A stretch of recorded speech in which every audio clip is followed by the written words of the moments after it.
શરૂ થવા જઈ રહ્યો છે દેશનો સૌથી મોટો કેસ આપકી અદાલત રજત શર્માની સાથે।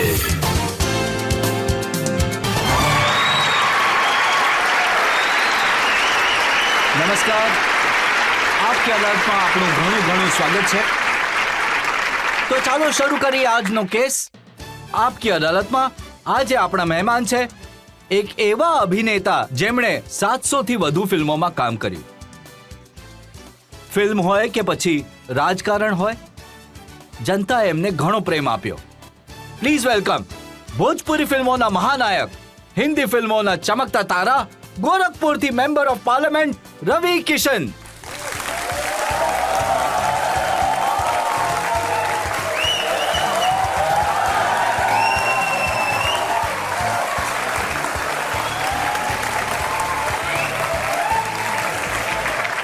કેમ છો તમે બધા? લોકો તો વિચારે છે તમે કેમ છો અહીંયા બેસી? અહીંયા આવીને પહેલી વાત તો રજત સર તમને જોતા જ મતલબ કે એમ કહીશ કે આ શોને જોતા, અને અહીંયા મેં ઘણા બધા શો અટેન્ડ કર્યા છે પણ હાર્ટબીટ ક્યાંય દિલની ધડકન અટકી છે। હવે બેક સ્ટેજ પર તમારા શોમાં અટકેલી છે, એને માટે તમને હું દંડવત પ્રણામ કરું। તો આ તાળીઓ વાગતી રહેવી જોઈએ। હું આમંત્રિત કરી રહ્યો છું આપકી અદાલતમાં આજની આપણી જજ, એક એવી પત્રકાર જેમણે ઘણા બધા સેલિબ્રિટીને, ઘણા બધા ફિલ્મ સ્ટારના ઇન્ટરવ્યુ કર્યા છે, એમને સારી રીતે જાણે છે। Please welcome Shashi Sunny.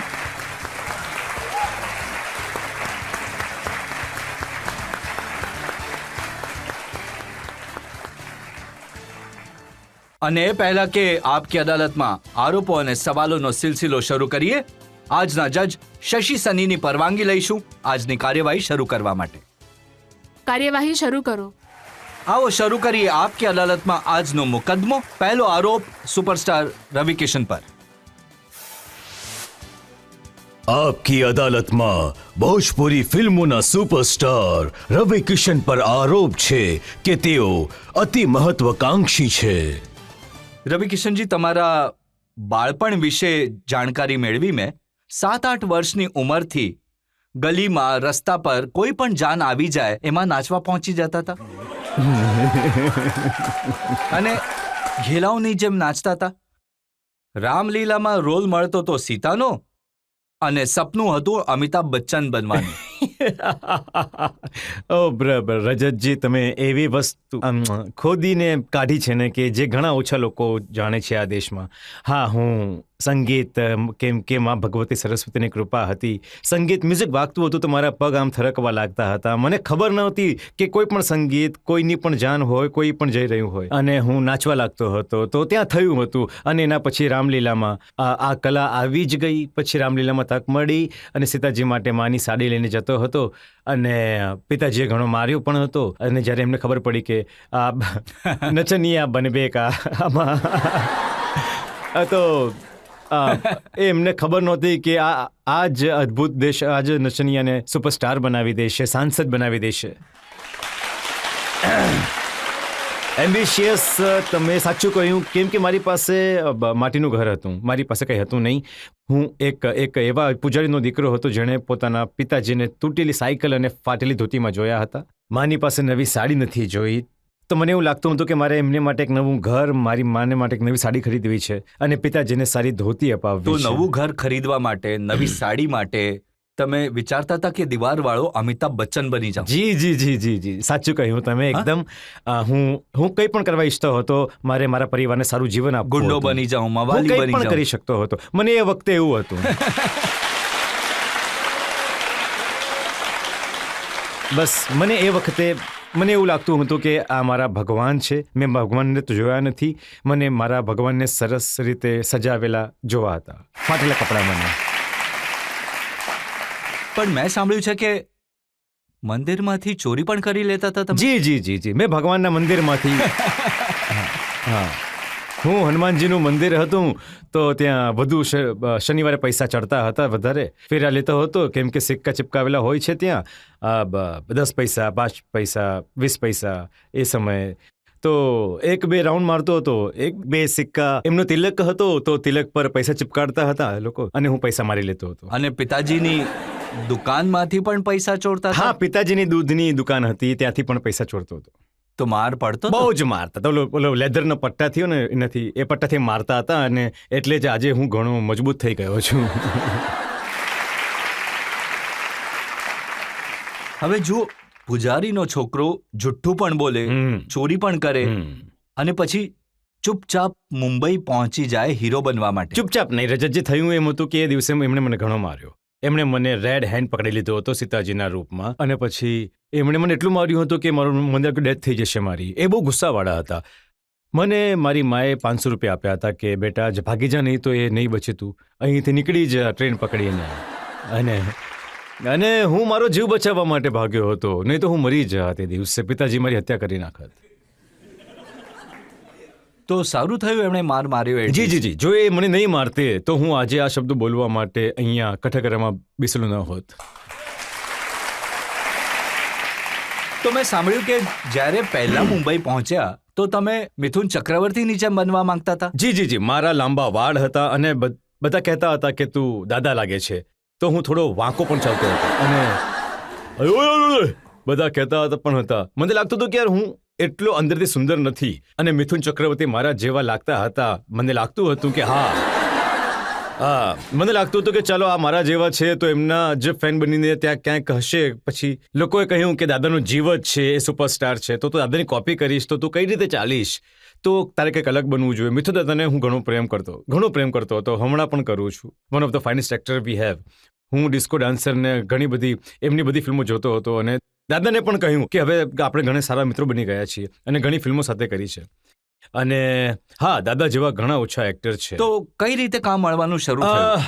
મેં એક ઇમરાન ખાલિદ એક ડિરેક્ટર હતા, એમણે એક હૃદય શેટ્ટી માસ્ટરના દીકરા હતા, જૂના એક વિલન હતા, તેઓ એમનો દીકરો હૃદય શેટ્ટી. એણે કહ્યું કે એક ફિલ્મ હતી પિતાંબર, બનાવી રહ્યો છું, એ રોલ કરી લે. અને પછી એ ફિલ્મ બહુ ખરાબ રીતે ફ્લોપ થઈ ગઈ, અને એના પછી એક ફિલ્મ પછી મને ત્યાં સુધીમાં એક ચસ્કો લાગી ગયો હતો. હું બાંદ્રામાં રહેતો હતો, ત્યાં જ નાનકડી 10x10ની રૂમમાં અને ચોલમાં. ત્યાંથી મેં એક સ્ટ્રગલ શરૂ કરી, અને પછી મને લાગ્યું કે હવે મારે કંઈ કરવું જ છે, અને જીત પકડી લીધી. પછી એક ફિલ્મ મળી કાજોલ, ઉધાર કી જિંદગી. કાજોલ, મૌસમી ચેટર્જી, જીતુ સાહેબ, રાજુ સર ત્યાં હતા, એ હવે નથી રહ્યા. મારા ગુરુ કન્નડાના ફિલ્મના હતા, ઘણું શીખ્યું એમની પાસે. ત્યાંથી શરૂઆત થઈ. પછી એ ફિલ્મ પણ નહીં ચાલી, અને પછી આર્મી ફિલ્મ મળી, શાહરૂખ ખાન હતા એમાં, શ્રીદેવીજી હતી. એ ફિલ્મથી થોડુંક થયું, એટલે પછી મિથુન દાદાની સાથે ફિલ્મો. પછી હું સ્ટ્રગલ કરતો રહ્યો, જેમ કે જુનૂન. પછી એ લોકો મને પૈસા નહોતા આપતા. એ લોકો મને કહેતા હતા કે પૈસા નહોતા આપતા, કામ કરાવતા હા, મને હતા. કહેતા હતા કે પૈસા જોઈએ છે કે કામ જોઈએ છે. તો જો પૈસા માંગશો તો કામ નહીં આપે. તો હું કહેતો કે નહીં, મને કામ આપો, પૈસા છોડી દો, મને બસ મોટરસાઇકલમાં પેટ્રોલના પૈસા આપી દો. તો એમ કરતાં કરતાં મને કોઈ પણ એક રીતે કામ કરીને કંઈ બનવું હતું.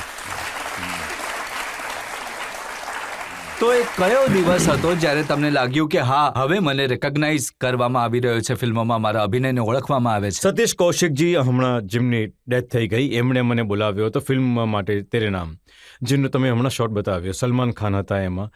એ ફિલ્મમાં પંડિતનો રોલ કર્યો હતો, અને બેસ્ટ સપોર્ટિંગ એક્ટરનો નેશનલ એવોર્ડમાં પણ નામ ગયું હતું. જી. અને ત્યાંથી લોકોએ મને પસંદ કરવા લાગ્યા, પણ કામ મને નહોતું મળી રહ્યું. પછી ઘણી બધી ફિલ્મો થઈ ચૂકી હતી. મને લાગ્યું કે યાર હિન્દીમાં મને કામ નથી મળી રહ્યું, આટલી રેટ રેસ છે, ઘણા બધા લોકો છે, અને હું હિન્દી ભાષી છું. મને એવું લાગ્યું કે મને ઘણી મુશ્કેલીઓ પડી રહી છે. શુક્લા સરને મેં પણ હટાવવી પડી હતી કામ માટે, ઘણી સમસ્યાઓ માટે. હું એવા સમયે મેં સાંભળ્યું તમારી સાથે કાસ્ટિંગ કાઉચ પણ થયું? હા, થયું હતું. મતલબ રજતજી, આ ઘણી વાર એવું થાય છે કે પણ હું ત્યાંથી ભાગી ગયો હતો, ત્યાંથી બચી નીકળી ગયો. હું ફસાયો નહીં પણ ત્યાં, કારણ કે મને ખબર હતી કે અમુક વસ્તુઓ પ્રમાણિકતાના રસ્તાથી જ પિતાજી શીખવ્યું હતું કે પ્રમાણિકતાના રસ્તાથી જ મંજિલ મળે છે, યોગ્ય મંજિલ મળે છે, શોર્ટકટ નહીં. તો મેં શોર્ટકટ પર ક્યારે પણ જીવનમાં મેં તૈયારી નથી કરી, અને મને શોર્ટકટ ન હતો જોઈતો. મને ખબર હતી કે હું ટેલેન્ટેડ છું, અને મારો એક દિવસ સૂર્ય બધાના જીવનમાં, મારા બધા મિત્રો સ્ટાર બની ગયા હતા. અક્ષય કુમાર આવ્યા હતા, અજય દેવગણ આવ્યા હતા, 90s એક લોટ આવ્યો હતો, જેમાં બધા સ્ટાર બની ચૂક્યા હતા. તો મને લાગ્યું હતું કે યાર મારો પણ એક દિવસ આવશે. એ દિવસે સૂર્ય ફક્ત મારા માટે ઉદય થશે. હું ઘણા બધા પોઝિટિવ વિચારો વાળો વ્યક્તિ છું, અને હું રજતજી એ જ થયું. બટ ઘણી સમસ્યાઓમાંથી પસાર થયું. આખી વાત ન કરી, શું થયું તું? કોણ હતી?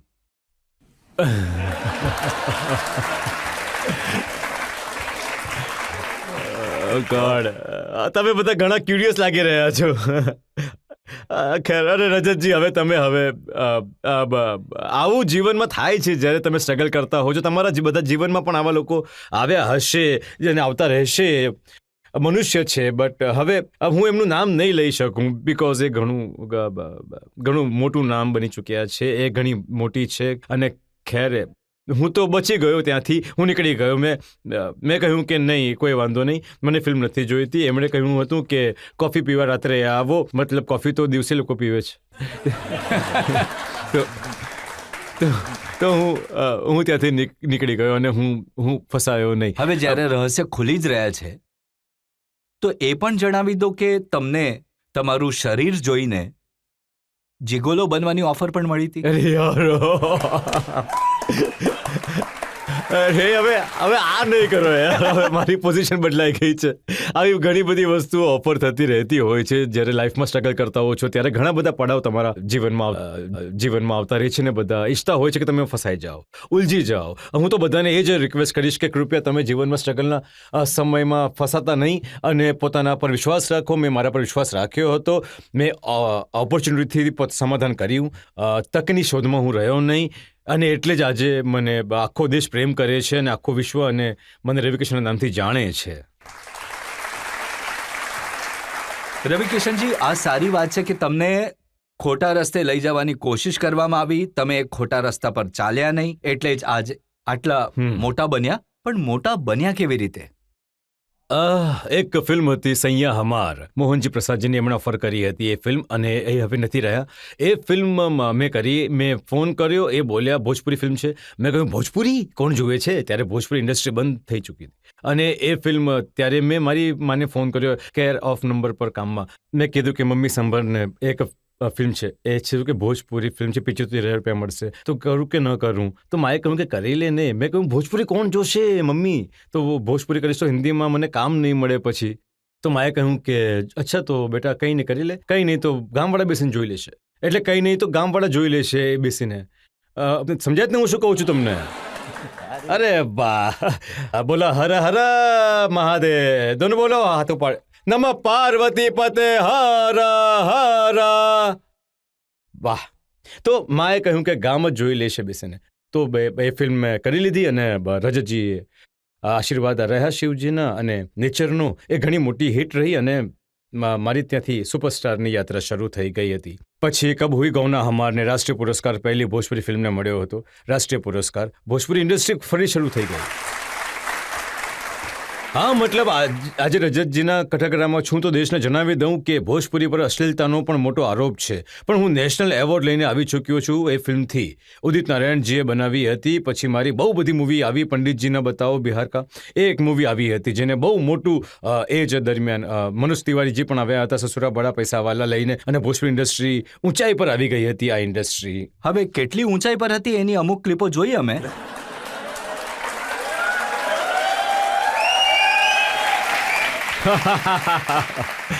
હા, એ થોડું રસ છે જીવનમાં. થોડું રસ હતું.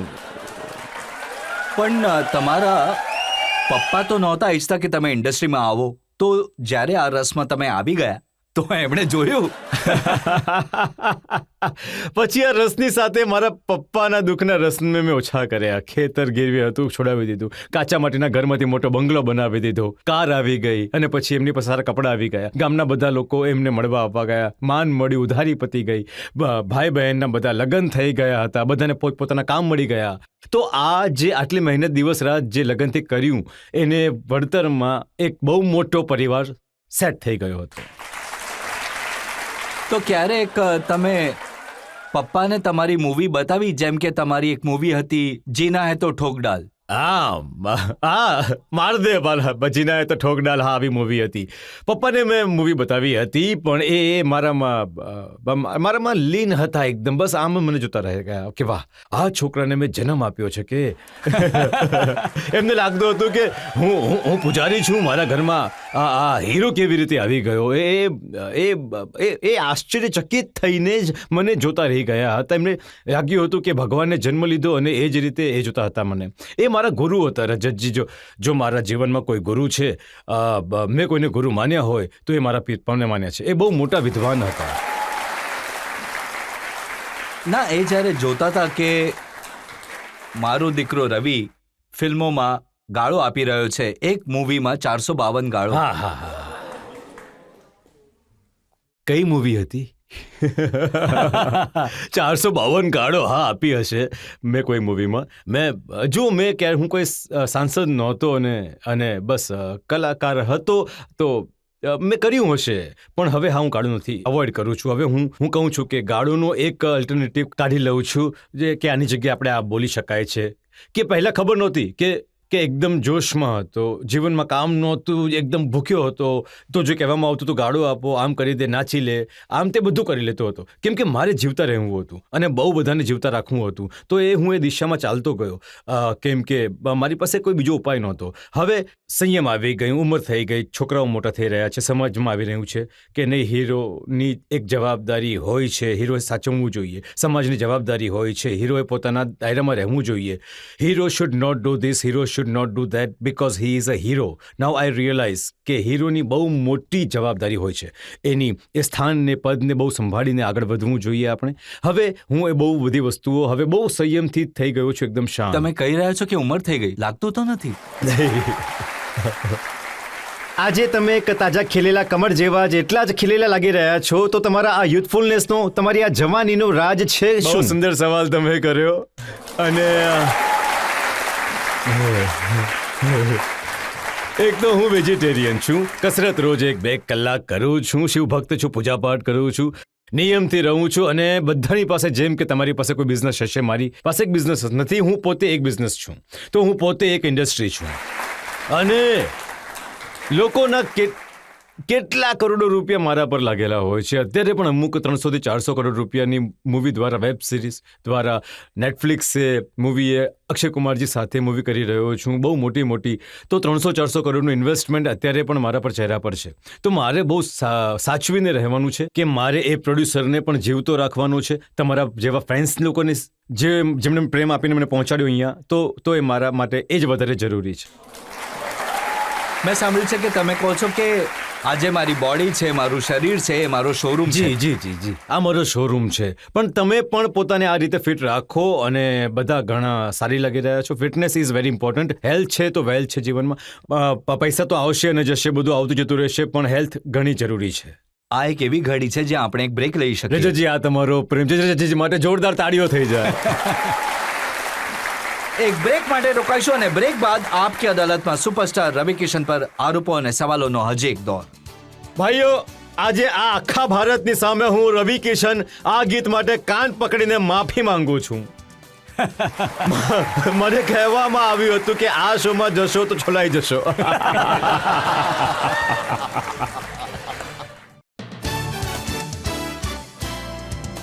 Welcome back. આપકી અદાલતમાં આજે આપણા મહેમાન છે ભોજપુરી ફિલ્મોના સુપરસ્ટાર રવિ કિશન. આપકી અદાલતમાં આગલો આરોપ. आपकी अदालतમાં ભોજપુરી ફિલ્મોના સુપરસ્ટાર રવિ કિશન પર આરોપ છે કે તેઓ દિલફેક હીરો છે. રવિ કિશનજી, તમારી ભોજપુરી ફિલ્મો હિટ થઈ, તમે સુપરસ્ટાર બની ગયા, પણ દરેક ફિલ્મમાં એક નવી હિરોઈન. મારી પાસે નામ છે: નગમા, રંભા, ભાગેશ્વરી, રાની ચેટર્જી, મોનાલિસા, પ્રતીક્ષા, નેહા તિવારી, પાકી હેગડે, અંજના સિંહ, સંગીતા તિવારી. ક્યાંથી શોધીને લાવતા હતા? કેમ કે રજતજી, હું રોજ 3 શિફ્ટમાં શૂટિંગ કરતો હતો. 3 ફિલ્મોની, ક્યારેક 5 ફિલ્મોની શૂટિંગ પણ મેં દિવસમાં કરી છે. અને લગભગ 17 ફિલ્મો એક વર્ષમાં આવતી હતી મારી, 17 ફિલ્મો. તો મને હવે મારા ફેન પણ ઈચ્છતા હતા કે હું નવા રૂપમાં આવું અને નવા કિરદારો સાથે દેખાઉં. હિરોઈન આવી રહી હતી અને સુપરસ્ટાર બની જતી હતી, કેટલીક સાથે બીજી નવી છોકરીઓને. મને લાગતું હતું કે જ્યારે ઇન્ડસ્ટ્રી બનાવી રહ્યો છે તો બીજી વાર 3rd ફેઝમાં તો ઘણા બધા લોકો કલાકાર જોઈતા હતા. તો હું નવા લોકોને ઇન્ટ્રોડ્યુસ કરતો હતો, જેથી વધારે હિરોઈનો રહેશે, વધારે હીરો મળશે, વધારે લોકો રહેશે તો ઇન્ડસ્ટ્રી મોટી થઈ જશે અને ઘણા લોકોને રોજગાર મળશે. તો એમાં હું ઘણી નવી છોકરીઓને લઈ આવતો હતો, ઇન્ટ્રોડ્યુસ કરતો હતો અને એમને ટ્રેન કરતો હતો, બકાયદા એમની સાથે સમય આપીને એમને ધ્યાન આપતો હતો કે લોકો અલગ રીતે પરફોર્મ કરી શકે. અને તમે તો ભોજપુરી ફિલ્મના દેવાનંદ હતા, દરેક ફિલ્મમાં નવી હિરોઈન લાવતા હતા.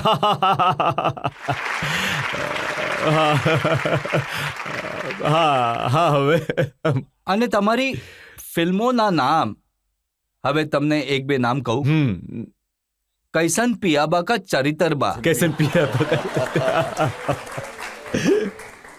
દુલ્હા મિલન દિલદાર, દિલ્હા મિલન દિલદાર, વાહ. આવી દેવરા બડા સતાલેવા. સતાવેલા. તો આવા જ નામ મળતા હતા.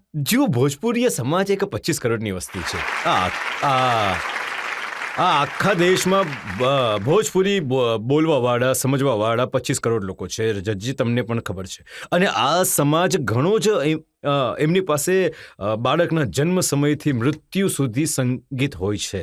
એમના જીવનમાં ઘણા રંગ હોય છે, લગ્નોમાં ગાળો પણ હોય છે. તો ઘણી બધી વસ્તુઓ અમારા કલ્ચરમાં ઘણી જ રંગીન, કલરફુલ, આધ્યાત્મિક, લિટરેચરથી ભરેલી હોય છે. જમીની પણ છે, ગામની પણ છે, ખેડૂતોની પણ છે.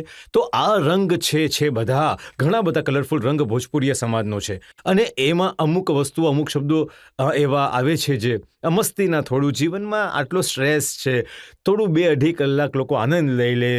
એ આનંદના ભાવથી પ્રોડ્યુસર ડિરેક્ટર એમાં પણ શું નામ આનંદ આપે છે. હતો કે દેવર સતા લેવા, સસુર સતા લેવા, પિયાબા સતા જેમ લેવા. કે ત્યાં એક હોય છે ને, જેમ કે હોળી રમી લીધી તો હોળી પર એક થોટ છે, એમાં કોઈ ખોટી ભાવના નથી, માનપૂર્વક એક રહે છે.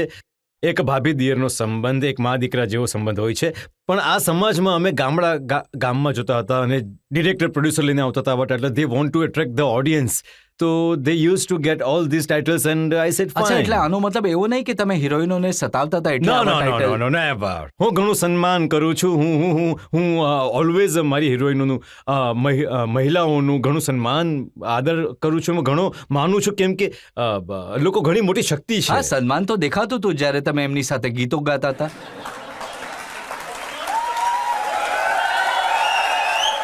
પછી ડાયલોગ હતા કે ભરપૂર જવાની મેં તલવાર ચલી, બસ મરજી હમાર ચલી.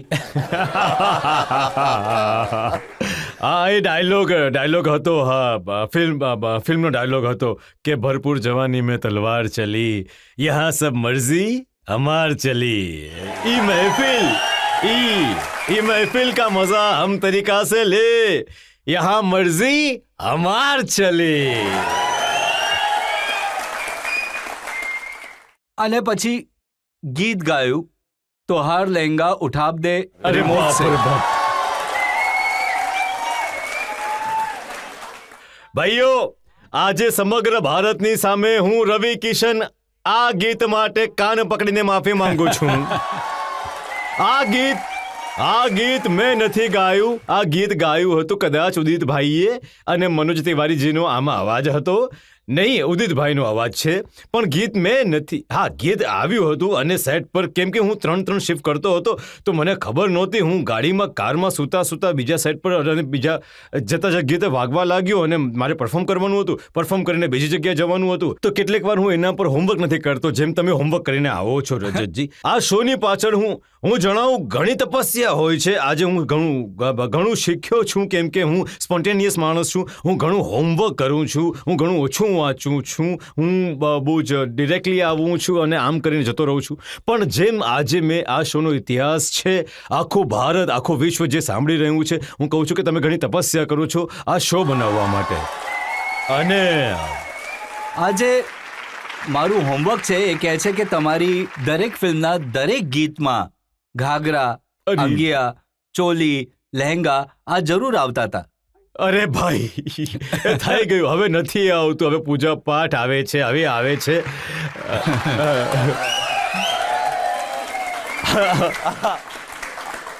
હવે જીવનમાં જુઓ, દરેક માણસથી ઘણું બધું થાય છે. મેં કહ્યું કે હું જીવનના એ પડાવ પર હતો જ્યાં હું નવરસવાળો માણસ છું, કેમ કે હું કલાકાર છું. મારી અંદર બધા નવરસ છે. આ લોકો મને જુએ છે, એમના ચહેરા પર જે સ્મિત આવે છે, એ લોકોને મેં એમના દરેક સુખમાં દુઃખમાં રજતજી આનંદ આપ્યો છે. આ પરેશાન હતા, એમને આશાઓ પણ આપી છે. એમને એ પણ કહ્યું કે જિંદગી ઝંડવા ફિર ભી. તો પછી એમને અને નમઃ પાર્વતી પતે હર હર મહાદેવ પણ કહ્યું, અને પછી એવા અણગણિત ડાયલોગ પણ જેને દેશ પ્રેમ આપ્યો છે, અને યુથ એને લઈને મારી સાથે ચાલે છે ઘણા વર્ષોથી. પણ મેં જોયું કે પછીના દિવસોમાં થોડા બદલાયા અને પછી તમારા ગીતો થઈ ગયા જીન્સ ટી શર્ટ પહેન કે ઘૂમે ગોરિયા, शूट सलवार के दिन चले गए. અરે બાપ રે.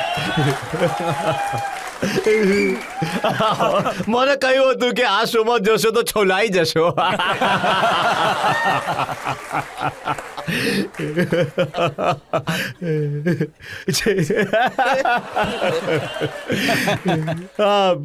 હું છોલાય જે હવે હું નિશબ્દ છું. હું માફી માંગીશ કે જો મારાથી કોઈ એ જ વિચારું છું કે કઈ વાતની માફી ગણિત વાતોની, કેમ કે સૌથી વધારે ચર્ચા એ હિરોઈનની થઈ જેની સાથે તમે એક પછી એક 14 ફિલ્મો કરી. એ નગમા જેમની સાથે તમારું અફેર ચાલ્યું. નહીં.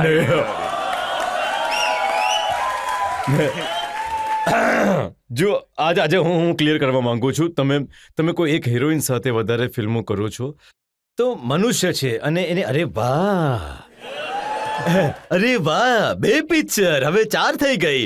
કંઈક તો ચાલી રહ્યું છે, કંઈક તો ભજીયા તળાઈ રહ્યા છે. તો આ મનુષ્ય છે, પોતાના મનથી બેઠા ખુરાફાતી મગજ, એમ જેમ બિગ બોસના ઘરમાં પડોશમાં ડોક્યું કરવું, બીજી બારીમાં ડોક્યું કરવું, મનુષ્યને ઘણી મજા આવે છે. એવું લાગતું જ નથી કે કંઈક તો કંઈક થાય. આટલી ફિલ્મો કંઈક તો હશે જ, એવું કંઈક હોતું નથી. અમે લોકો ફિલ્મો કરતા હતા કારણ કે અમારી ફિલ્મો બ્લોકબસ્ટર થતી હતી, એટલે અને મિત્રતા હતી અમારી બધા સાથે કોર્ડિયલ હતા. બધાને ખબર હતી કે આ લગ્ન કરેલા માણસ છે. અને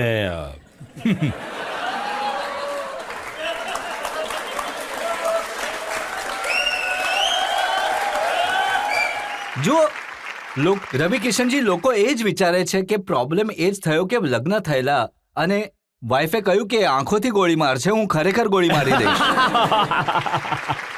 હા જુઓ, હું મારી પત્ની પ્રીતિ શુક્લા છે, એને હું સન્માન પણ કરું છું, અને હું ઘણું ડરું પણ છું. અને મેં પહેલાં પણ કહ્યું છે કે હું એમના પગ પણ પડું છું. અને જ્યારે એ સૂતેલી હોય છે ઘણીવાર, કેમ કે જ્યારે મારી સ્ટ્રગલમાં જ્યારથી મારી સાથે છે, મારી જિંદગીમાં આવી છે, કામ મળવા લાગ્યું છે, મારી જિંદગીમાં એ લક્ષ્મીના રૂપમાં આવી છે. તો મારા દુઃખની સાથી જ્યારે મારી પાસે પૈસા નહોતા, કંઈ પણ નહોતું, ત્યારથી એ મારી સાથે છે. તો એ વાત તો આખી ઇન્ડસ્ટ્રીને ખબર હતી કે આ પોતાની પત્નીના પ્રેમમાં પૂરેપૂરો લીન છે, પૂરેપૂરો. પણ એ સાચું નથી કે તમને આ જંજાળમાંથી બચાવવા માટે તમારી પત્નીએ તમને બિગ બોસમાં મોકલી દીધા કે 3-4 મહિના બંધ રહેશે તો ઠીક થઈ જશે? અરે રામ, આજે હું નહીં બચ્યું. આ શું બચ્યું ઘરે કઈ રીતે છે? ભલે. તો આજે કેમ કે ગોરખપુર પણ સાંભળી રહ્યું હશે, ગોરખપુર તમે પણ સાંભળી લો. તમારા સાંસદને કે યસ, તમારા મનમાં ઘણા વિચારો આવતા હશે મારા વિશે, મોટે ભાગે હીરો વિશે, ફિલ્મ ઇન્ડસ્ટ્રી વિશે ઘણી બધી ધારણાઓ છે, ઘણી બધી વસ્તુઓ લોકો વિચારે છે. પણ એવું નથી. હીરો પણ એક નોર્મલ માણસ જ છે. હીરો પણ એક સિનેમામાં કામ કરવાવાળો વ્યક્તિ પણ એમ જ ભાવુક હોય છે. એને માટે પણ એના પરિવારની, પત્નીની જવાબદારી, બાળકોની જવાબદારી, દેશના પ્રતિ પણ ઘણી બધી રહે છે. બટ મારી વાઈફ ઈચ્છતી હતી કે 3-4 શિફ્ટ કરી રહ્યા છે તો થોડો પૈસા આવી ગયા છે, થોડુંક હવે અભિમાન આવી ગયું હતું, તો થોડું ઘમંડ આવી ગયું હતું. તો કદાચ મને લાગે છે કે હું આમ થોડો વાંકો ચાલવા લાગ્યો હતો. તો પહેલાં નથી. નોર્મલ સ્ટ્રગલના સમયે તમે આમ બેઠા હો છો, જ્યારે કામ મળવા લાગે છે ત્યારે પછી તમે આમ થવા લાગો છો, પછી તમે આવા થઈ જાઓ છો. તો માણસ વાંકો થવા લાગે છે. તો ભાઈ, ગઈકાલ સુધી બધું ઠીક હતું, પિક્ચર જે આવ્યું તો આમ થઈ ગયો. તો એ મારામાં પણ આવી ગયું હતું કે હું થોડો આમ માનવા લાગ્યો હતો કે અરે વાહ, બધી ફિલ્મો બ્લોકબસ્ટર થઈ રહી છે. તો થોડા પાગલ પણ થઈ ગઈ હતો. તો એમાં પત્નીએ સાચી સલાહ આપી. એક નવો શો આવી રહ્યો છે, બિગ બોસની પહેલી સિઝન. એમણે કહ્યું કે જતા રહો, અને મોટા ઉપાડે હું એમાં ગયો. આવો જ મોટો સેટ એમાં પુરાઈ ગયો હતો. અને રહ્યો હા પણ જીવન જ્યારે હું ત્યાંથી 3 મહિના પછી નીકળ્યો શોથી ત્યાંથી જ જિંદગી જણવા બોલ્યો હતો એ જ ઘરમાં કોઈને જોઈને બોલ્યો હતો અને પછી ઘણો પોપ્યુલર પણ થયો હતો અને હું ઘણો નોર્મલ થઈ ગયો. મને એક સાથે આધ્યાત્મ શિવ બધું દેખાયું, ક્લિયર થઈ ગયો.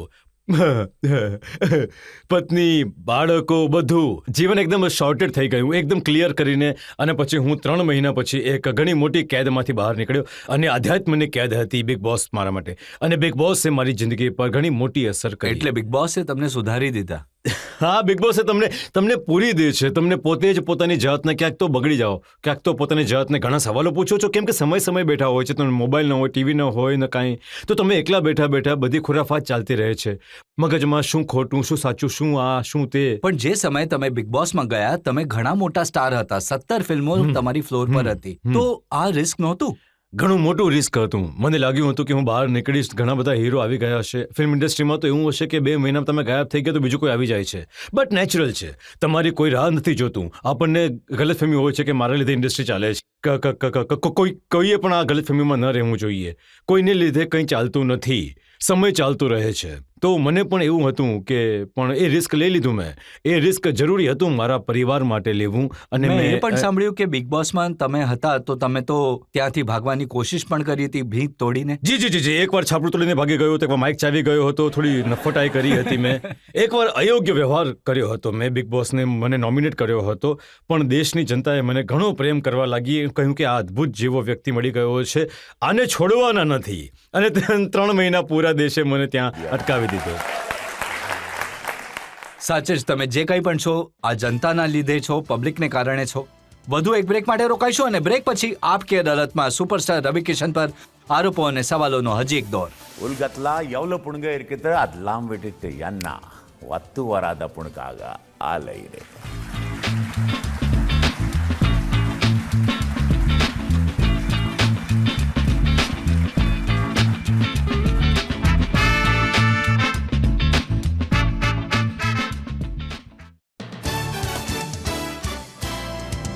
Welcome back. આજે આપણે કેસ ચલાવી રહ્યા છીએ ભોજપુરી ફિલ્મોના સુપરસ્ટાર રવિ કિશન પર આપકી અદાલતમાં આગલો આરોપ.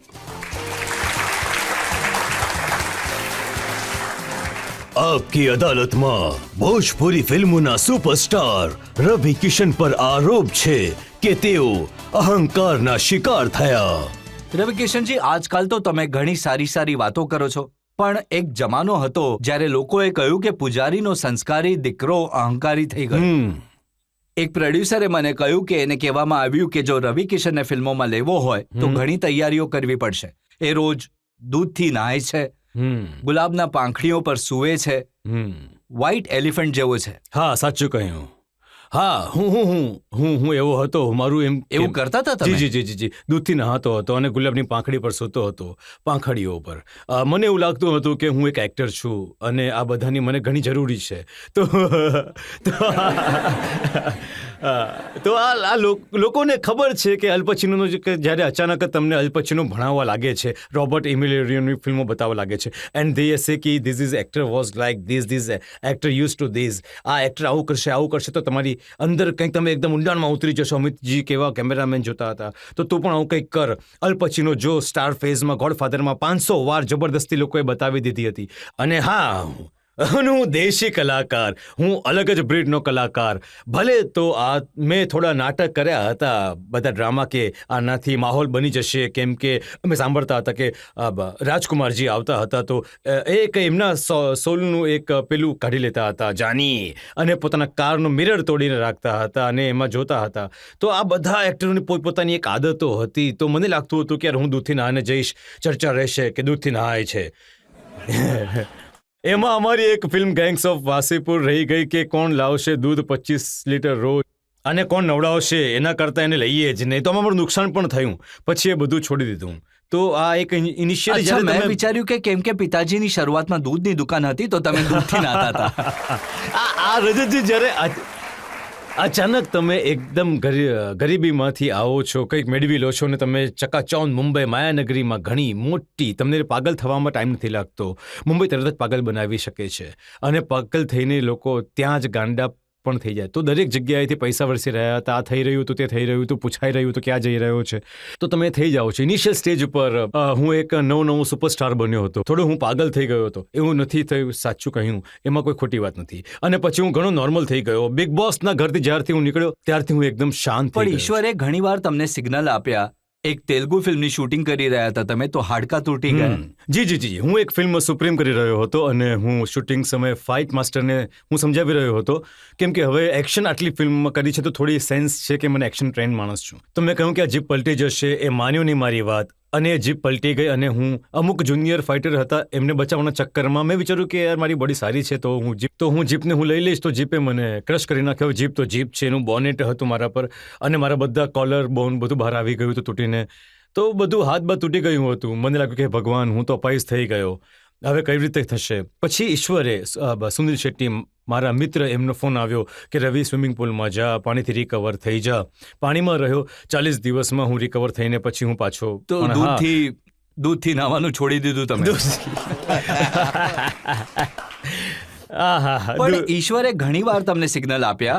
એકવાર તમે પાણીમાં ડૂબતા બચ્યા, શૂટિંગ કરી રહ્યા હતા. હા, હું એક ફિલ્મ કરી રહ્યો હતો. એ સંજય દત્ત, હું અને ઇમરાન ખાન હતા.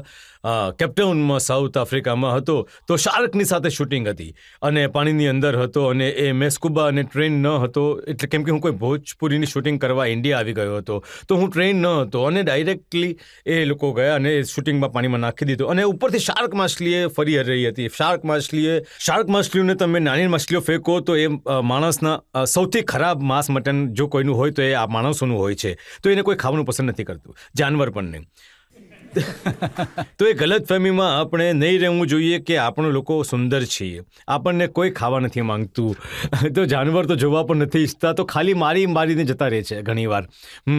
તો એ શાર્ક માછલીઓ ફરી રહી હતી. એ લોકો માછલી ફેંકી રહ્યા હતા. અમારે પાણી નીચે રહેવાનું તો શોટ એવો હતો કે અંડર વોટર કેમેરાથી શોટ બંનેનો, કે અમે પણ દેખાઈએ અને માછલીઓ પણ દેખાય. તો જો એ ફિલ્મ લક ફિલ્મ હતી, હે ને, राघव ब्लाइंड खेलता है, सामने वाले को डबल आना पड़ता है.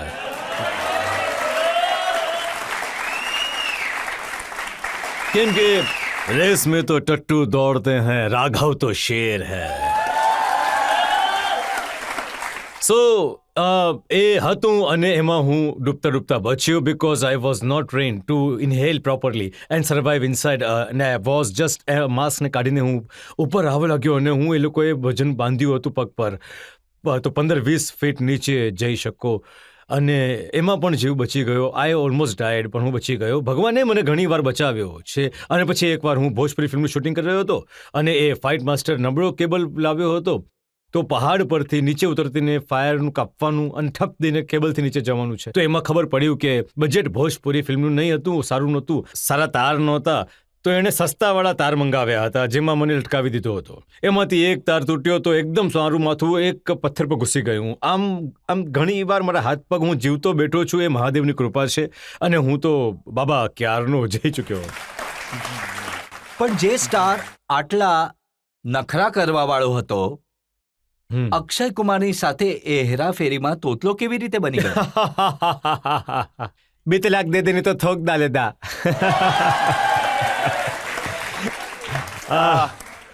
આજ તો જીવન છે રજતજી. ક્યારેક વસ્તુઓ આવે છે અને ક્યારેક મિત્રતામાં અમુક ફિલ્મો થઈ જાય છે, કોઈક મજબૂરીમાં થઈ જાય છે. કોઈક વાર એવું થાય છે કે ક્યાંક તમે ઇમોશનલી ફસાઈ જાઓ છો. હું ઇમોશનલી ઘણી વાર ફસાયો છું. ઘણી જગ્યાએ ઇમોશનલી લોકોએ ટ્રેપ કર્યો છે મને, અને ઇમોશનલી ઘણી જગ્યાએ સમાધાન કરી. મેં અમુક ફિલ્મો કરી, અમુક રોલ એવા કરી દીધા કે લોકો મને કહેતા હતા કે જરૂર નથી કરો કેલિબરના એક્ટરને. પણ હું ખબર નહીં કેમ પણ મેં ક્યારે પણ કોઈ ગોડફાધર નથી રહ્યા ને મારા. તો મારી પાસે મને કોઈ સમજાવવાવાળું નહોતું, કોઈ કહેવાવાળું નહોતું. જે આવતું ગયું કરતો ગયો, જે મળતું ગયું. બેગર્સ આર નોટ ચૂઝર્સ, આ કહેવત છે. તો એ કિસ્સો તમે મારી સાથે એપ્લાય કરી શકો છો.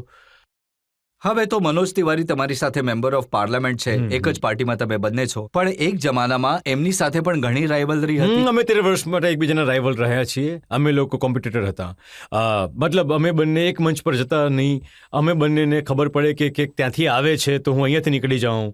એમને ખબર પડે કે હું તો આ ટાઈપનું અમારા બંનેમાં ઘણું એમનામાં એવું હતું કે એ સમયે આગળ પાછળ ઘણા વિચિત્ર લોકો ફરતા હોય છે. જ્યારે તમે સ્ટાર ઘણા મોટા બનો છો તો એ તમારા કાન ભરતા હોય છે, તો એમના કાન વધારે ભરતા હતા. હું એકલો ચાલવાવાળો માણસ, તો એમને એવું લાગતું હતું કે અરે હું એમને એમ કહેતો હતો કે તમે ભાઈ તમે ગાયબ છો, ટ્રેન્ડ એક્ટર સાથે રહીશું, બંને જણા સાથે બની રહીને. એમણે મને કહ્યું કે એક ફિલ્મમાં તેઓ એસપી હતા, પોલીસ અધિકારી હતા, તમે ચોર હતા, અને તમે કહ્યું કે ના, આ એસપી મને નહીં મારે, હું એને મારીશ. હા, એ હવે ભાઈ એ એક તો હું ભૂલી ગયો. એકચ્યુઅલી એમને કોમ્પિટિટરના રૂમમાં જોઈ રહ્યો હતો અને ફેન્સ ન હતા ઈચ્છતા કે ક્યાંય હું દબાવ. ફેન્સને નથી પસંદથી આવતું કે એક હીરોને, મારા હીરોને કોઈ મારો હીરો બીજો દબાવી દે. સાઉથમાં પણ આવું થાય છે કેમ કે બધાના પોતપોતાના ફેન હોય છે. તો મને લાગ્યું કે તે આવે મારા ગામમાં મને પકડવા માટે. તો પછી મેં કહ્યું કે એ આવીને કહેશે કે ચાલો. તો મેં કહ્યું કે ક્યાં?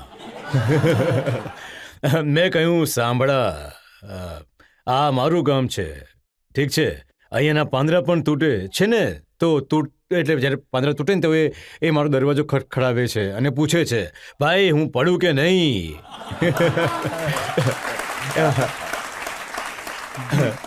એટલે પાંદડું પણ પડતા પહેલા પૂછે છે દરવાજો ખટખટાવીને, તો હું એ વાળો છું તો તું આવીને મને અરેસ્ટ નહીં કરી શકે કેમ કે આ મારું ગામ છે. તો એ ઈગોની મેટર હતી.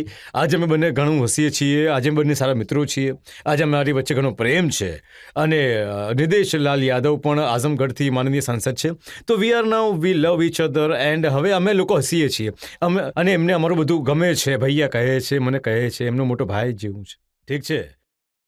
જનતામાંથી કોઈ સવાલ પૂછવા માંગે છે? Hello sir. Sir, Hello. પહેલા તો તમે ઘણા ક્યુટ છો.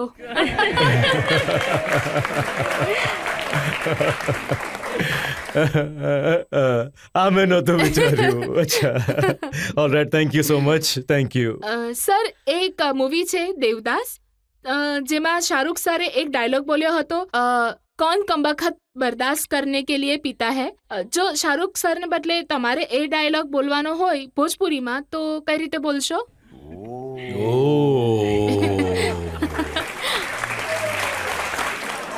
શું ભોજપુરીમાં સાંભળવા માંગો છો? હા, અરે બાબા, મેં તો તૈયારી જ નથી કરી. ઠીક છે મેમ, તો તમારી ફરમાઈશ અને રજતજીનો આદેશનું પાલન કરીશું. कमबख्त के बुड़बक बर्दाश्त करे खातिर पियाला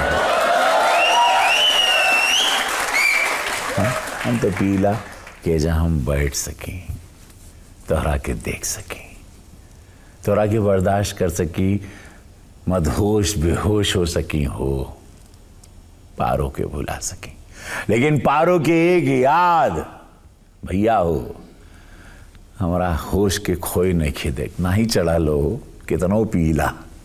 बाबूजी हमरा से कहलन की गांव छोड़ दा, सब कहलन की पारो के छोड़ दा, पारो कहले शराब छोड़ दा, आज तू कहा ताड़ो की हवेली छोड़ दा. एक दिन हो आई हो तो सब लोग कहिया कि दुनिया छोड़ दा.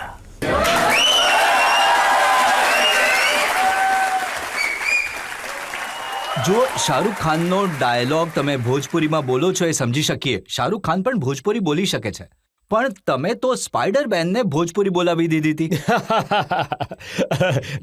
જે બધું યાદ છે ભાઈ, એટલું મજબૂત નેટવર્ક છે. એમ એક સ્પાઈડરમેન ટુ બી મેકવાયરનું એક કેરેક્ટર હતું જે ઘણું હિટ હતું, જે તમે બધા જાણો છો, ટુ બી મેકવાયર.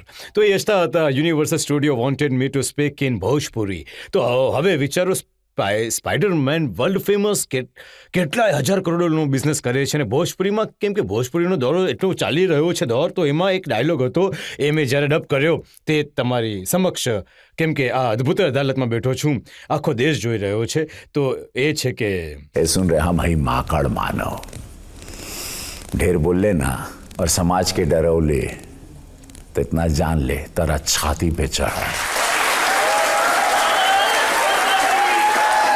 पेटुआ दबा दे और अपन नाखून गड़ा दे तेरे गलिया में, जान ले दतिया से खून चूसा. माकड़ मानव है हम. યુનિવર્સલ વાળાને ક્યારેય ખબર જ નહીં પડે કે આ ટેટુઆ શું હોય છે. એ લોકો તો પણ પૈસા તો ઘણા કમાયા એમણે. સર તમે તમિલ અને તેલુગુમાં ઘણી મૂવી કરી છે, તો સર જે ડાયલોગ છે તમારા એ પોતે બોલો છો કે ડબિંગ કરી છે? હું પોતે બોલું છું. મેં હમણાં સુધીમાં 22 તેલુગુ ફિલ્મો કરી છે, કંઈક 3 તમિલ કરી અને કંઈક 5 કન્નડા ફિલ્મ કરી. મેં દેશની દરેક ભાષામાં કામ કર્યું છે અને હું ડાયલોગ બોલું છું, તમે સાંભળશો? Yes sir. આ તમિલમાં છે. உலகத்துல எவ்வளவு புண்க இருக்குது உலகத்துல எவ்வளவு புண்க இருக்குது அதெல்லாம் விட்டுட்டு என்ன ஒத்து வராத புண்காக ஆலையிலே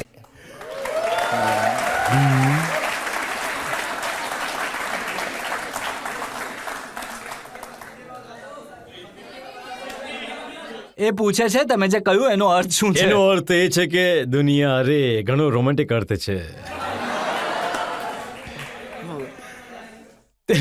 તમે એ નહીં ભૂલો કે હવે તમે મને માનીને સંસદ બનાવી દીધો છે અને એક ગરિમા હોય છે સંસદની, અને હું તમે સાઉથ ઇન્ડિયન ફિલ્મોની વાત કરી, સાઉથનો ડાયલોગ સંભળાવ્યો, તો તમે પણ ક્યારેક નાટુ નાટુ જેવો ડાન્સ કર્યો છે? રજતજી, મેં 700 ફિલ્મોમાં શું નહીં કર્યું હોય, જરા વિચારો.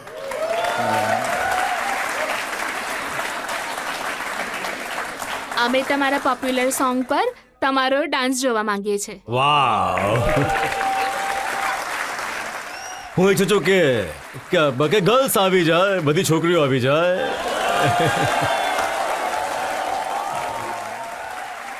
રજતજી મેજિશિયન છે, એ કંઈ પણ કરાવી શકે છે. આજે મેં એમની એક કૃષ્ણ જેવી સ્માઇલ જોઈ છે, એક નાનકડું સ્મિત છે એમનું, અને એ નાનકડા સ્મિતથી એ તમને એકદમ ખોલી નાખે.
આપણે એક બ્રેક માટે રોકાઈશું અને બ્રેક પછી આપ કી અદાલતમાં રવિ કિશન પર આરોપો અને સવાલોનો હજી એક દોર.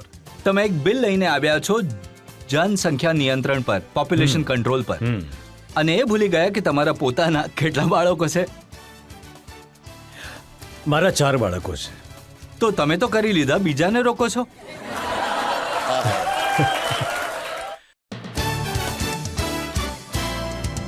Welcome back. આપ કી અદાલતમાં આજે આપણે કેસ ચલાવી રહ્યા છીએ રવિ કિશન પર. આપ કી અદાલતમાં આગળનો આરોપ ગોરખપુરના સાંસદ પર. આપકી અદાલતમાં પાર્લામેન્ટના મેમ્બર રવિ કિશન પર આરોપ છે કે તેઓ રાજનીતિમાં કાચા છે. રવિ કિશનજી, તમે રાજનીતિમાં આવ્યા એ વખતે જ્યારે આખા દેશમાં મોદીની હવા હતી. તમે કોંગ્રેસની ટિકિટ પર ચૂંટણી લડ્યા અને જોનપુરની જનતાએ તમારી હવા કાઢી નાખી. મારા ઘરના લોકોએ, મારી પત્નીએ, બધાએ કહ્યું કે કોંગ્રેસ 2014માં હારશે. કંઈક કહેવાય છે ને કે જ્યારે ગ્રહ તમારા પર નાચે છે તો તમે ક્યાંય. પણ હું જવાનો હતો 2014માં અમિત શાહજીને મળવા, અને મને ત્યાં જ ખેસ પહેરાવવાના હતા. રાજનાથસિંહજી લઈને આવી ગયા હતા મને, અને બધું નક્કી હતું. અને ત્યાં ગાડી લેફ્ટમાં જવાની જગ્યાએ મને અમુક લોકોએ મારી ગાડીમાં બેઠા હતા, મને કહ્યું કે રાઈટમાં ચાલો. જે ગાડીમાં બેઠેલા હતા એ 2 એના નક્ષત્રો હતા જે મને લઈ ગયા રાઈટમાં. એ મને રાઈટમાં લઈ ગયા અને કહ્યું કે એક જગ્યાએ તમારે માત્ર કોફી પીવાની છે. અને કોફી પીવામાં, આજે હું આ વાત સાફ કહી દઉં છું કે વાત શું હતી. એ કોફી પીવામાં મને બધાએ કહ્યું હતું, પત્નીએ પણ કહ્યું હતું કે ના કહેજો, ભલે કોફી પી રહ્યા છો આમ કરીને આવજો. મોબાઈલ કેમ કે બહાર રાખી દીધો હતો, હું અંદર બેઠો હતો, અને મારી જ્યારે વાતો થઈ. ના, કોફી કોણે પીવડાવી? કોંગ્રેસની ઘણી મોટી નેતા અને હું તમને કહી દઉં, જનતાને કહી દેવું જોઈએ, છુપાવવાની શું વાત છે? પ્રિયંકા ગાંધીએ તમને કોફી પીવડાવી.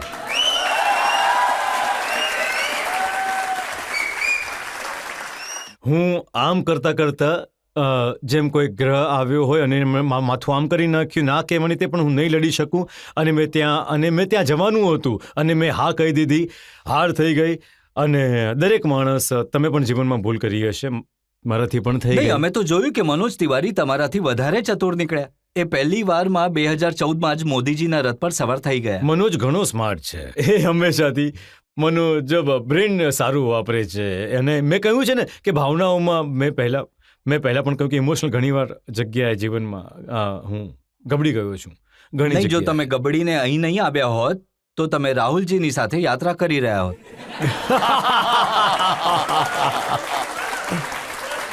પહેલા તમે કહેતા હતા કે મારા બાબા કોંગ્રેસી છે, હવે કહો છો મારા બાબા યોગી આદિત્યનાથ છે.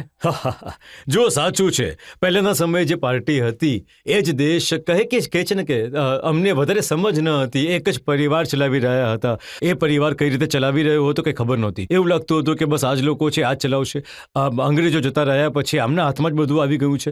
એ જ લોકો આપણને ઓપરેટ કરી રહ્યા હતા, આપણને એમના અનુસાર જ ચાલી રહ્યા હતા. જ્યાં સુધી મોદીજી જેવો ચહેરો આવીને તમને કહે નહીં કે નહીં દેશ કેમ ચાલે છે, દેશ આટલો વિરાટ હોઈ શકે છે, વિશ્વગુરુ પણ બની શકે છે, દેશને પાકિસ્તાન પણ ડરાવી દે, ચીન જેનું મન કરે આવીને આપણને દબડાવી દે, ગાળો આપી દે, જેને મન થાય તમે કહો કે આ ભારત છે.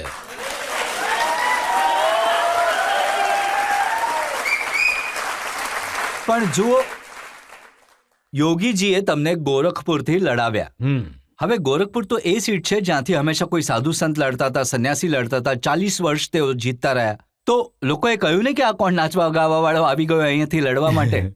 જુઓ, હા, બધાને લાગ્યું, જ્યારે હું નીચલી ગયો તો ગોરખપુરમાં બધાને લાગ્યું કે આ મહારાજજી શું ભૂલ કરી રહ્યા છે. અહીંયા તો મંદિરની સીટ છે, ક્યાંથી આ આવી ગયા. અને બહારી જવાનું પણ વિરોધીઓએ ત્યાં જ કર્યો કે બહારનો છે, પાક્કો રવિ કિશન હારી જશે અહીંયાથી. પણ મને એવું લાગ્યું કે બહારીમાં હું ખાસી ચિંતામાં પડી ગયો. રોજ ચૂંટણી માટે હું દોડું, રોજ ફરીને આવું, આખો કાળો થઈ ગયો હતો, 45-46 ડિગ્રી. અને રોજ સાથે ચાલવાવાળા રાત્રે કહે હજી ઘણી ચૂંટણી સૂતેલી છે, જાગી નથી. મેં કહ્યું કે તો કે હજી સુધી સૂતેલી છે, જાગી નથી આ ચૂંટણી. મેં કહ્યું ચૂંટણી જાગશે કઈ રીતે? તો કે તો બહારથી છે. તો મેં કહ્યું કે આ ખરું છે યાર. મારી આંખોમાં એકદમ આંસુ આવી ગયા. કહ્યું કે આટલી મહેનત કરી રહ્યો છું અને હવે હારી નહીં શકું. હવે તો કંઈ પણ થઈ જાય, કંઈ પણ કરીને બહારી માની સાથે વાત કરી. ખબર પડી કે હું ત્યાંનો જ ગોરખપુરનો છું. મેં કહ્યું કઈ રીતે? તો કહ્યું કે તો શુક્લા છે, તો ઘરનો કૌત્ર છે અને મામખોર ગોરખપુરની જગ્યા છે. એ ગામને શોધો. એ ગાંવ શોધ્યું. ત્યાં 5 વાગે સવારમાં નીકળી ગયો. પહાલગંજ પાસે મામખોર એક ગામ છે જ્યાં શુક્લા જેટલો પણ વર્લ્ડના શુક્લા છે ત્યાં જ મેળવી શકાય છે, એ ગર્ગ ગોત્રના. ત્યાં ગયો, ત્યાંની મોટી જોઈ, ત્યાં માથું ઘુસાડી દીધું અને ત્યાં જ ફોટો પડાવ્યો કે જોઈ લીધો, બહારનો નથી. આ જ માટીમાં ઘૂસીને નીકળ્યો છું હું બહાર. તો સુપરસ્ટાર રવિ કિશન ત્યારે રવિ કિશન શુક્લા થઈને અવતરિત થયા. જો રાજનીતિમાં રજતભાઈ જ્યારે પણ અવસર આવશે ને તો રાજનીતિમાં તમને લોકો પણ આવશો ને તો તમને તમારું પણ આખું ખાનદાન આગળનું પાછળનું કોણ ક્યાં બધું જ ખોદી નાખશે. તો કોઈ જેને પોતાના વિશે જાણવું હોય કે જણાવવું હોય કે હું કોણ છું, તો આવો રાજનીતિમાં, તમારું ફોર્મ ભરી દો, નામાંકન કરો, બધા વિરોધીઓ તમને ખોદી નાખશે. પણ ગોરખપુરના લોકોએ મને કહ્યું કે તમે ત્યાં સ્પીચ આપી, કહ્યું કરોડો રૂપિયાનો ખર્ચ કરીને તમે સ્મશાન ઘાટ બનાવ્યું, બળવામાં મજા આવશે. નહીં, થઈ જશે. કોઈ કવાલી નથી કે થઈ જશે. જુઓ, થયું શું હતું, આજે હું સફાઈ આપી દઉં. વિરોધીઓએ મને ટ્રોલ પણ કર્યો હતો એના વિશે. થયું એમ હતું કે રજત સર, કે હું મહારાજજીની સાથે ત્યાં સ્મશાનમાં ગયો હતો. મહારાજજીએ મને 62 કરોડનું ઘણું સુંદર ત્યાં સ્મશાન બનાવ્યું તપતી નદી પાસે, રાજઘાટ. તો ત્યાં આગળ મહારાજજીએ મને કહ્યું, પછી મને તક મળી એવી સાંસદના રૂપમાં ભાષણ આપવાનો. તો મને લાગ્યું કે સ્મશાન પર શું ભાષણ આપું યાર. તો હું તો બ્લેન્ક થઈ ગયો હતો. હું તો ઘણો એમણે કહ્યું કે નહીં બોલવું તો પડશે તમારે. હવે સ્મશાન પર હું ઊભો થઈ ગયો છું ત્યાં આગળ, અને ત્યાં જોઈ રહ્યો છું કે પબ્લિક જમા છે બધી, અને એ જ બધાએ મને વોટ આપ્યા છે, અને હું ઊભો છું એમની સામે. મહારાજજી બોલ્યા કે હવે ખર્ચો ઘણો કરજો, તમે સમજી રહ્યા છો, અને અહીંયા નદી છે, તમે મળસ કે સવારે સવારે શું કરો છો, અહીંયા આગળ આવીને બધી ખબર છે, અમને ખબર છે, સાંભળી લો, અહીંયા જેની જે મૃત્યુ થશે એ સીધા સ્વર્ગમાં જશે. અને મહારાજજી નવું મશીન લાવ્યા છે. તો જુઓ, એ બોલવાનું કારણ એ હતું કે રાબતી માં પર માની પૂજા કરીએ છીએ તે તો તેમ તમે ગંદકી નહીં કરો, તમે લોકો અહીંયા એવું કામ ન કરો. અને મહારાજજી બધી વ્યવસ્થા તમારે માટે આપી રહ્યા છે, અને તમે હજી એને, કેમ કે હજુ જુઓ બ્રાહ્મણ લોકો જે ઘરમાં પિતાજી હોય છે ને, આજ ભાષામાં વાત કરતા હોય છીએ અમે લોકો, મૃત્યુની વાત, તો જેમ કે ભોજનમાં પૂરી ખાવી છે, શાક ખાવું છે, તો એમ જ મૃત્યુની પણ વાત થાય છે. તો એ લેંગ્વેજ હતી, જનતાએ પણ મને ક્ષમા ના, કર્યો. પણ તમે શું કહ્યું એ આખી વાત તો અરે કહો. રામ કે ભાઈઓ જુઓ, અહીંયાથી જાઓ, ભોજપુરીમાં બોલું. હા, भोजपुरी में बोलूं. कि देखा हो, पहली बात तो प्रणाम महाराज जी, 62 करोड़ खर्चा करके बहुत मेहनत करत आड़न एजा रुआ लोग खातिर, और सजा देलन, पूरा उत्तर प्रदेश सजावत आड़न, हर जिला सजावत आड़न, दिन रात निस्वार्थ त्यागी वाड़न, जैसे हमारे मोदी जी वाड़न वैसे हमारे पूज्य योगी महाराज जी वाड़न. तो रुआ लोग एजा भोरे भोरे का करला वो सब हमके मालूम बा, लेकिन इतना यहाँ जे भी मरी वो सीधे स्वर्ग जाई. और नयका मशीन लिया ले वाड़न महाराज जी, वो फुकाए में टाइम ना लेगी, और 2 मिनट में हर हर महादेव.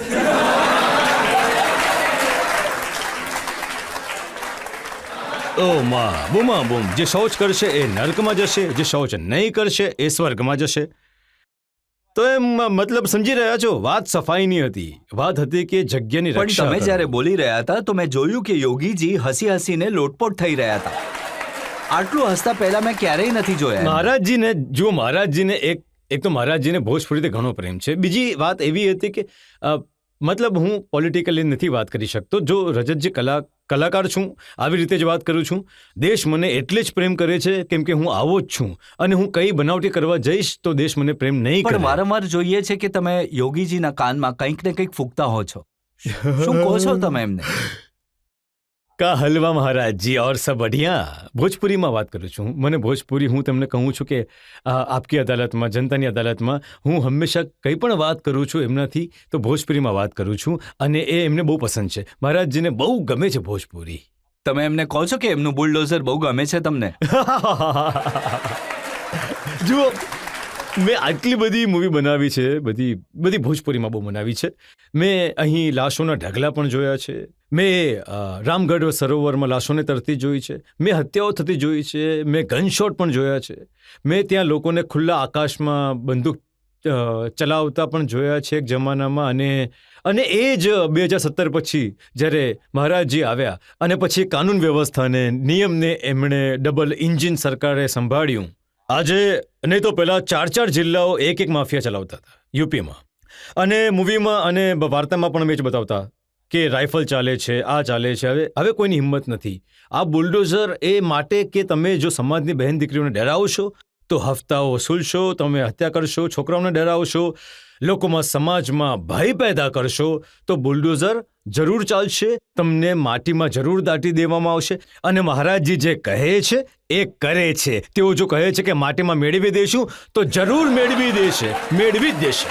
એટલે તમે પેલો ડાયલોગ કહ્યો તો એમની માટે, જલી કો રાગ કહેતે હૈ. હા, એટલે જ કહ્યું કે મેં જલી કો આગ કહેતે हैं, जली को आग कहते हैं, बुझी को राख कहते हैं, और इस राख से बना बारूद को योगी आदित्यनाथ कहते हैं. યોગીજી તો તમારાથી ખુશ હશે આ બધી વાતો સાંભળીને, પણ પાર્લામેન્ટમાં જે લોકો છે એ ખુશ નથી રહેતા. કેમ? જયા બચ્ચન સિનિયર છે તમારાથી ઇન્ડસ્ટ્રીમાં, સિનિયર છે પાર્લામેન્ટમાં. એમણે કહ્યું કે રવિ કિશન જે થાળીમાં ખાય છે એમાં કાણું કરે છે. 400 સવાલ મેં હમણાં સુધી 4 વર્ષમાં કરી દીધા, 7 બિલ પેશ કરી જો દીધા એમને છે. આપત્તિ કદાચ એ વાતની હતી કે એવી ઇમ્પ્રેશન ક્રિએટ કરવામાં આવી હતી કે મુંબઈ ફિલ્મ ઇન્ડસ્ટ્રીમાં જેટલા લોકો કામ કરે છે એ બધા ડ્રગ એડિક્ટ છે, બધા દારૂડિયા છે. એમણે મારા સવાલને જ નથી સાંભળ્યો. મેં હું એમને મા સમાન સમજું છું, હું એમના ચરણ સ્પર્શ કરું છું, હજી પણ કરું છું. મેં એમ કહ્યું હતું કે આ રીતે ઇન્ડસ્ટ્રી દ્વારા પણ આવે છે, આપણે લોકોને એઝ હીરો ઘણું બચવાનું છે, ઘણું સંભાળવાનું છે. અને હું પંજાબના રસ્તાથી ડ્રગ્સના અને આ ઇમ્પોર્ટની વાત કરી રહ્યો હતો અને એમણે આને રાજ્યસભાથી આન્સર બેક કર્યું. આજે આ ક્લિયર પણ કરી દઈએ, કેમ કે તમે આજે અહીંયા ઘણી વસ્તુઓ ક્લિયર કરી છે. તો આ એમને ખોટું કંઈક બીજું કહ્યું હતું, એમણે બોલિવૂડ સાથે જોડ્યું. મેં એટલે કહ્યું કે એમને હીરોઝને પણ ઘણું સંભાળવાનું છે. ભલે, પણ રજતજીએ પણ કહ્યું અને આજે કહી રહ્યો છું આપની અદાલતમાં, તમારી સામે, આખા દેશની સામે, કે યસ, અગર જો એ થાળીમાં ડ્રગ્સ હશે, એ થાળીમાં ગંદકી એ વસ્તુ હશે, તો જરૂર એમાં હું છેદ કરતો રહીશ. તમે એક બિલ લઈને આવ્યા છો જનસંખ્યા નિયંત્રણ પર, પોપ્યુલેશન કંટ્રોલ પર, અને એ ભૂલી ગયા કે તમારા પોતાના કેટલા બાળકો છે? મારા 4 બાળકો છે. તો પોતે તો કરી લીધા, બીજાને રોકો છો.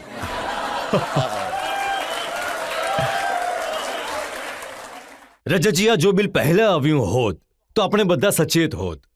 મારી વાત માનશો કે નહીં, જો આ બિલ પહેલા પોપ્યુલેશન કંટ્રોલ માટે આવ્યું હોત તો અમે પણ કંટ્રોલમાં હોત. આજે ચાઇનાઓએ આવું બિલ બનાવ્યું છે, આજે એ ઘણી મોટી શક્તિ બની ગયું છે. અમે લોકો પણ તો તમારા 4 બાળકો છે એટલે તમે કોંગ્રેસ પાર્ટીને બ્લેમ કરો છો. એમની સરકાર પહેલા બિલ નહીં લાવી. તમે લોકો શું કહેશો હવે? તમે લોકો કહો, મને આ જવાબ આપો. તમે જનતાની અદાલતમાં, હા, અને આ કોંગ્રેસે પહેલા લાવવું જોઈતું હતું કે નહીં? આ કોંગ્રેસે બિલ લાવવું જોઈતું હતું કે નહીં? પહેલા આ બિલ આવતું તો નહીં. મારા 2 બાળકો હોત અને તમારા કેટલા હોત? જો તમે જનતાનો સહકાર લઈ રહ્યા છો, જનતાને હું તમારી હરકતો વિશે અમુક પુરાવા બતાવવા માંગુ છું. ઘણી ચર્ચા થઈ શાહરૂખ ખાનની ફિલ્મ પઠાણમાં ભગવા રંગના સંદર્ભમાં એને બદનામ કરવામાં આવ્યો. તો આ 21 વર્ષ પહેલા તમે ભગવાનનું સન્માન કર્યું હતું? જુઓ, પ્રધાનમંત્રીજીએ પણ ઘણા સાફ શબ્દોમાં કહ્યું છે કે આવી કોઈ પણ ટિપ્પણીઓથી સાંસદો, ભારતીય જનતા પાર્ટીના લોકો બચે. તમે લોકોએ સાંભળ્યું છે, પઠાણની રિલીઝ પહેલાં યશસ્વી પ્રધાનમંત્રી મોદીજીનો પણ બયાન આવ્યો હતો. પૂજ્ય યોગીજી મહારાજજી પણ મુંબઈ ગયા હતા. ત્યાં પણ તેમણે કહ્યું કે ફિલ્મ ઉદ્યોગ એક વ્યવસાય છે અને ઘણા લોકોની રોજીરોટી ચાલે છે અને આને વ્યવસાયની જેમ જ જોવું જોઈએ. અને સિનેમા ઇન્ડસ્ટ્રીવાળાઓએ એક માન મર્યાદામાં રહેવું જોઈએ. ડેફિનેટલી દેશના વિરુદ્ધ આવી કોઈ ફિલ્મ નહીં બનાવો કે કોઈ સંસ્કૃતિ સંસ્કારના વિરોધમાં નહીં બનાવો. અને આવી નાની નાની બાબતોને લઈને પ્રધાનમંત્રીજી અને પૂજ્ય યોગી મહારાજજીએ પણ કહ્યું છે કે આપણે લોકોએ બચવું જોઈએ. તો આમાં ક્યારેક વિરોધીઓ પણ આ હેટ ટ્રેન્ડ ચલાવે છે. પઠાણની તમે ઓપનિંગ પણ જોઈ લીધી, 1000 કરોડની બિઝનેસ પણ જોઈ લીધો હતો. તો ભાજપા કોઈ બોલિવૂડ કે સિનેમા ઇન્ડસ્ટ્રીના વિરુદ્ધમાં ક્યારે પણ નથી. હવે કોઈ પણ રંગની બિકની પહેરે, કોઈ સવાલ નહીં થાય. આ વાત કાઢી કોણે, કેવી રીતે કાઢી, એ મને આજ સુધી સમજાયું નથી. રંગથી સંસ્કૃતિ સંસ્કારને જોડવું, આમાં ઘણું જુઓ. વિરોધી અમારી સાથે જ્યારે એમને 24માં પણ હાર દેખાઈ રહી છે, 29માં હાર દેખાઈ રહી છે. હવે એમને બધા ક્યારેક અમારા જ ટ્વિટર હેન્ડલને ફેરવીને કંઈક એવું જ નામ રાખીને પણ રમી રહ્યા છે. આપણા આ હેટ ટ્રેન્ડિંગમાં ઘણા બધા વિરોધી ચહેરા છુપાયેલા છે. તમે લોકો જોજો. કિશનજી, રાહુલ ગાંધી તો કહી રહ્યા છે કે લોકતંત્રનું ગળું દબાવી દીધું. લંડનમાં એમણે યુરોપના લોકોને કીધું કે તમે જરા જુઓ ભારતમાં શું થઈ રહ્યું છે. ઘણું દુઃખદ રહ્યું રજતજી. આ જુઓ, રાહુલજી પ્રધાનમંત્રીજી પર બોલ્યા, એમણે ઘણા અપશબ્દ બોલ્યા. એમની સાથે તમે જોયું ગુજરાતની કોર્ટમાં હમણાં સજા પણ 2 વર્ષની સંભળાવવામાં આવી, કેમ કે એમણે કહ્યું કે બધા ચોરનું નામ મોદી કેમ હોય છે. આવા શબ્દો પર ભાજપે કંઈક નથી કહ્યું, અમારા પ્રધાનમંત્રીએ કંઈ નથી કહ્યું, અમારા કોઈએ પણ કંઈ નથી કહ્યું. પણ તમે દેશ માટે, ભારત વિશે, આ વિરાટ ભારત વિશે, નવા ભારત વિશે વિદેશી મંચ પર જઈને ખોટું બોલીને એમનો અર્થ સાથ માંગી રહ્યા છો. આ દેશને તોડવાની રાજનીતિ, આ વિરોધી વાતો આ દેશ સહન નહીં કરે. અને એટલે જ અમે એમનાથી ઈચ્છીએ છીએ કે જે માફી માંગે, 135 કરોડથી રાહુલજીએ માફી માંગવી જોઈએ.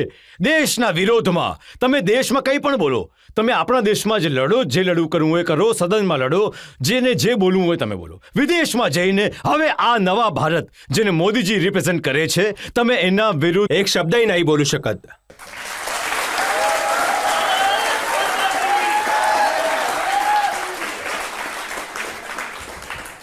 આ નવું ભારત છે અને આ રવિ કિશન સાચે જ મેમ્બર ઓફ પાર્લામેન્ટ છે, મેચ્યોર. આપ કે અદાલતમાં તમે દરેક સવાલનો બેઝિઝક જવાબ આપ્યો, કોઈ વાતને ટાળવાનો પ્રયત્ન ન કર્યો. હવે એક બ્રેક માટે રોકાઈશું અને બ્રેક પછી જાણીશું આપ કે અદાલતમાં આજના જજ શશી સનીનો નિર્ણય આજના કેસ પર.